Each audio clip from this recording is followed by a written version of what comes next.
আসসালামু আলাইকুম। আপনাদের সাথে আজকে একটা ভিডিও শেয়ার করি। আর এটা হলো মূলত এই যে অফিস ছুটি হয়েছিল। অফিস ছুটি হওয়ার পর মূলত আমি বাসায় এসেছিলাম, আর বাসায় যে হাফ প্যান্ট টাপ প্যান্ট পিনতে তারপর চলে গিয়েছিলাম বাজারে। বাজারে যাওয়ার উদ্দেশ্য ছিল আমাদের আজকে একটা পিকনিক হবে, তা হলো আসলে পার্টি, বন্ধুরা মিলে কলিগরা মিলে একটা পার্টি করা হবে, সেটা হলো হাঁসের পার্টি। তো চীনা হাঁস দিয়ে আসলে পার্টিটা করার কথা, তো তার জন্য আর কি যে আমরা দুইজন মিলে আসলে বাজার করতেছিলাম। পেঁয়াজ রসুন আর কি মাংসর জন্য আর কি যে সব মশলা লাগবে সেইগুলো আর কি কিনতেছিলাম। এদিক দিয়ে সবকিছুই কেনাকাটি শেষ হয়ে গেলে তারপরে যে মানে সোহেল ভাই বলতেছিল মুড়ি খান, তো তারপর আর কি মুড়ি খাওয়াইলো, এই যে মুড়ি খাইতেছিলাম। দেন এই তো মুড়ি খাইলাম। মুড়ি খাওয়া দাওয়া শেষ করে তারপর মূলত এখন কি করবো সেটা করতেছি। মূলত এখন মুড়ি খাওয়া শেষ। মূলত মুড়ি খাওয়া শেষ হয়ে গেলে এখন আমরা একটু সামনে আগাইমু। আর সামনে আগাইলে তারপর মূলত এই যে দেখতে পেলাম ওই যে আরো দুইজন, মানে তারা তো হাঁস কেনার কথা, তারপর দেখলাম না হাঁস কিনার নেই। উনি মূলত উজ্জ্বল ভাই আগে আমাদের সাথে মূলত তিনি আসলে কাজ করতো মেকানিসে, তো তিনি এখন কাজ কাম বাদ দিছে, দোকান নিছে।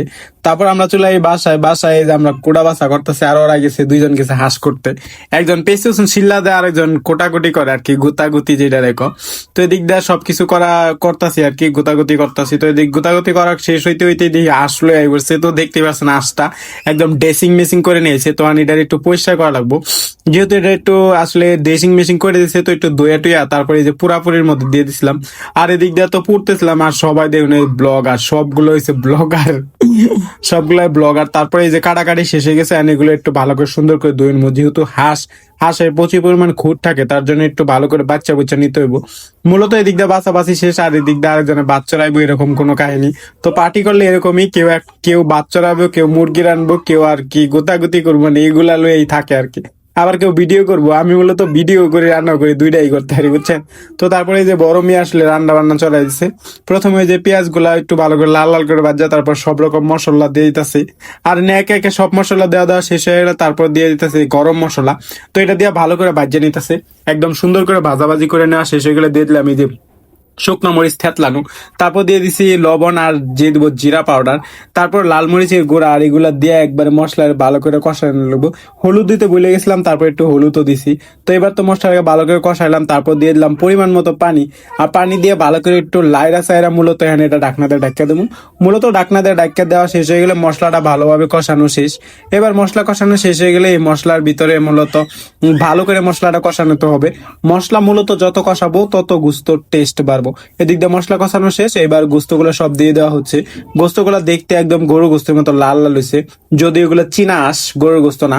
তো আসলে অনেক পরিমাণ গোস্ত হয়েছে, এখানে 1200 টাকার গোস্ত, তো বুঝতেই পারছেন একটা কড়াই হয়ে গেছে গা। আমি ভাবতাছি এই কড়াই মনে আর একটু বড় লাগবো, তো রায়ন ভাই বলতেছে না কড়াই বড় লাগবে না, এটা আসলে কম্বো বালা না, কমে যাবো গা। তো এটা ডাকনা দিয়ে ডাক্কা দিলাম 10 মিনিটের লেগে। আর 10 মিনিট পর রুমে দিই মূলত এই যে আমাকে বড় মিয়া মানে মোস্তফা ভাই করতেছিল, শশা কাটতেছিল, আর ওই যে সালাদ বানালো। আর এদিকে বাংলাদেশের খেলা চলতেছিল, আজকে সালাদটা হবে মূলত ওই যে ময়রান কালাবোনার মতো একটা শশার সালাদ আর টমেটোর সালাদ হবে। আর এদিক দিয়ে মাংস কষানো হয়েছে কিরকম সেটা দেখতে আইছি। তো এটা দেখতে দিয়ে মাংস কষানো প্রায় হয়েই গেছে। তো যেহেতু মাংস কষানো হয়ে গেছে, অনেক এখানে ঝোল দিয়ে দিতে হইব। একদম বাজাতে তো কালা কালা হয়ে গেছিল। তারপর 2 মগ পানি দিয়ে দিছি, আর পানি দিয়ে এটা ভালো করে লাইরা সাইরা তারপর মূলত আবার ডাকনা দিয়ে ডাকে দিছি। এইবার ডাকনা দিয়ে ডাকে একবারে 1 ঘন্টা জাল পারবো, কারণ 1 ঘন্টা জাল পারলে এটা টাকচার কালার দুইটাই সুন্দর আসবে। 1 ঘন্টা পর দেখি একদম সুন্দরভাবে কালার মিক্সচার হয়ে গেছে। তারপর এখানে একটু জিরা গুঁড়া দিয়ে উল্টায় পাল্টায় নাড়াচাড়া করতেছিলাম। আর এদিক দিয়ে নাড়াচাড়া করতে করতে মূলত হাঁসের মাংস হয়ে গেছে। তো হাঁসের মাংসের লুকটা আপনাদের কেমন লাগছে সেটা কিন্তু কমেন্টস করে জানাতে পারেন। আর অবশ্যই ভালো লাগলে লাইক করেন, শেয়ার করতে পারেন এই ব্লগটা। তো এখন সবাই খাইতেছিলাম, ওরা ছিল ওই যে ওই রুমমেট মানে মানে ওই যে রায়ন ভাইয়ের রুমমেট, ওই যে ওরা দুইজন, ওই যে পিছনের পোলাটা আর ওরা দুইজন, আর আমরা ছিলাম এডি। তো এই ছিল আমাদের আজকে ছোট্টখাটো পিকনিক ব্লগ, তা আবার হাসে। তো কেমন লাগলো সেটা কিন্তু জানাবেন, আর অবশ্যই ভালো লাগলে লাইক করেন, শেয়ার করবেন।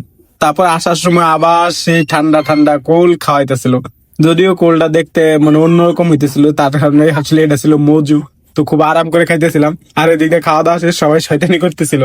আর আর তার দিকে ক্যামেরা ধরলে খালি আমার দিকে ক্যামেরা ধরে আর ধরলাম মিয়া। তো আর কি, ভিডিও এই পর্যন্তই। সবাই ভালো থাকবেন, সুস্থ থাকবেন, আর আমার ব্লগের সাথেই থাকবেন। তো আজকের ভিডিও এখানেই সবাই শেষ করছি। সবাই ভালো থাকবেন, সুস্থ থাকবেন, আর ভিডিওগুলো একটু বেশি বেশি দেখবেন। আপনারা ইদানিং আমার ভিডিও দেখানো না, রেসপন্সও করেন না, এরকম করলে হয়তো আর ভিডিও করা হবে না। Tata, bye bye.